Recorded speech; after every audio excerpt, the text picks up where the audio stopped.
Hello student, आज हम आपको पढ़ाएंगे हिस्ट्री का क्लास 6 हिस्ट्री का चैप्टर 3 का नेक्स्ट पार्ट है a new way of life, एक नवीन जीवन शैली। If you plant a seed you will notice that it takes some time to grow. This may be from several days, weeks, months and in some cases year. When people began growing plant, it meant that they had to stay in the same place for a long time.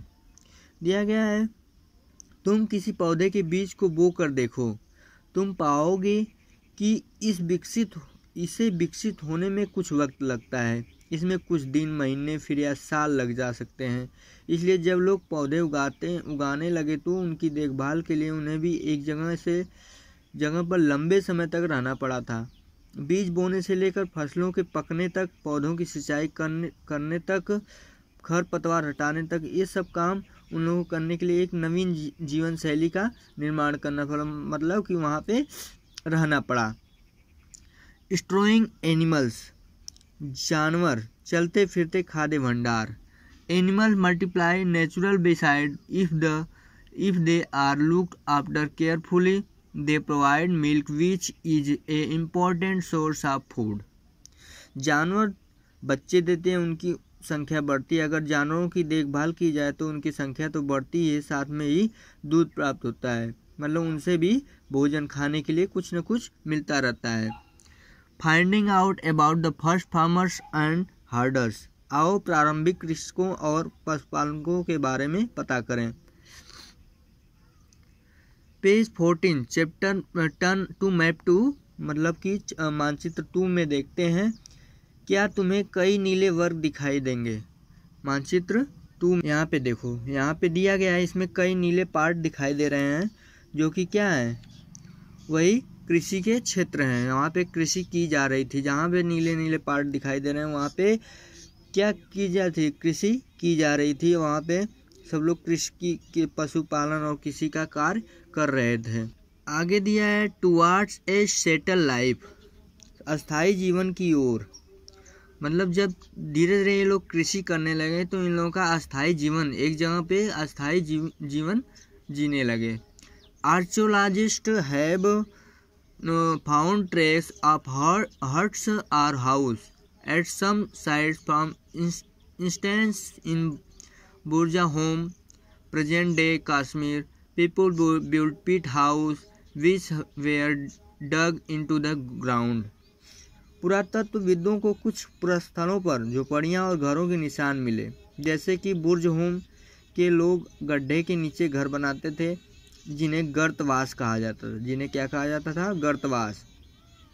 इनमें उतरने के लिए सीढ़ियाँ होती थी, इससे उन्हें ठंडे के मौसम में सुरक्षा मिलती थी। ठंडी के मौसम में क्या मिलती थी?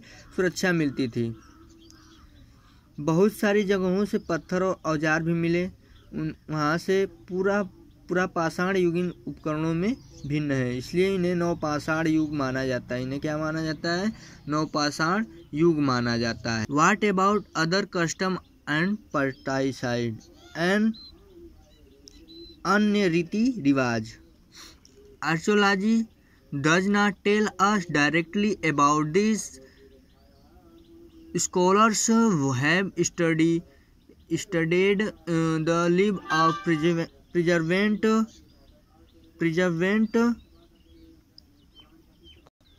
farmer who practiced simple agriculture. अन्य रीति रिवाज में क्या था? पुरातत्वविद बहुत स्पष्ट रूप से इस बारे में कुछ नहीं कह सकते थे, लेकिन उन लोगों को कुछ न कुछ जानकारी जरूर मिली थी। विद्वानों ने ऐसे किसानों का अध्ययन किया, इनमें प्राय कृषक और पशुपालक समूह में रहते थे, जिन्हें जनजाति कहते थे। जिन्हें क्या कहा जाता था? जनजाति कहा जाता था। विद्वानों ने पाया कि ये लोग कुछ ऐसे रीति रिवाजों को मानते थे जो संभवतः पहले से ही प्रचलित थी। ट्रिप्स मीन्स क्या होता है? जनजाति। जनजाति क्या थी? प्राय जनजाति के लोग छोटी बस्तियों में बसते थे। जनजाति के सदस्य शिकार, भोजन संग्रह, खेती, पशुपालन और मछली पकड़ने जैसे आदि कार्य भी करते रहते थे। A closer look living and dying Mehrgarh. सूक्ष्म निरीक्षण, मेरगढ़ में जीवन मृत्यु। Find the Mehrgarh of map 2, map 2 में हम देखेंगे, वहाँ पे मेरगढ़ को ढूंढेंगे। आगे दिया located in fertilise plan near the Bolan pass which is one of the most important route into iron.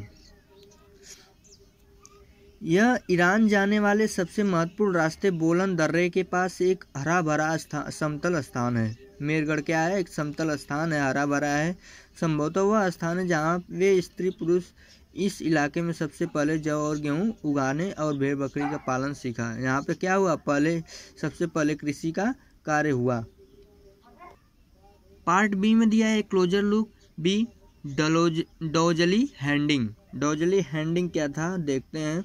मानचित्र 2 में ये भी दिया गया है, डोजली हैंडिंग ढूंढो। और यह पूरा स्थल चीन और म्यांमार की ओर जाने वाले रास्ते में ब्रह्मपुत्र की घाटी की एक पहाड़ी पर है। यहाँ पर खरल और मुसल जैसे पत्थरों के उपकरण मिले। यहाँ से क्या मिले? खरल और मुसल जैसे पत्थरों के उपकरण मिले। यहाँ लोग भोजन के लिए अनाज उगाते थे। साथ ही यहाँ पे वे जेडाइट पत्थर भी मिला। जेडाइट पत्थर भी यहाँ ही से मिला है। संभवतः यह पत्थर चीन से आया होगा, इसलिए अतिरिक्त इस पुरास्थल से काष्ठाश्म के औजार और बर्तन भी मिले।